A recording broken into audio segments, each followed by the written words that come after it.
এই যে প্রবলেমটা এতদিন এইরকম প্রসেসে সলভ করেছি, কীরকম, এই যে এর গ্যাপটা 2 আছে, তাহলে হাফ অফ, এবার মাঝখানে 1/3 মাইনাস 1/5, 1/5 মাইনাস 1/7, এরকম করে করে কিন্তু সলভ করেছি। প্রথমটা নেগেটিভ, পরেরটা পজিটিভ, সেম ভ্যালু থাকার জন্য, শুধু পজিটিভ নেগেটিভ থাকার জন্য প্রত্যেকটা কেটে কেটে এসেছি।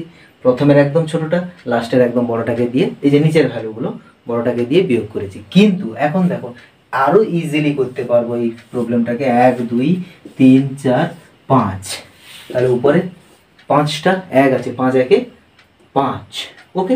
আর নিচে কি, নিচে সব থেকে ছোট ভ্যালুটা আছে 1 মাল্টিপ্লাই বাই সব থেকে বড় সংখ্যাটা যেটা আছে সেটা হচ্ছে 11, তাহলে 5-এর 11 হচ্ছে এইটার অ্যান্সার।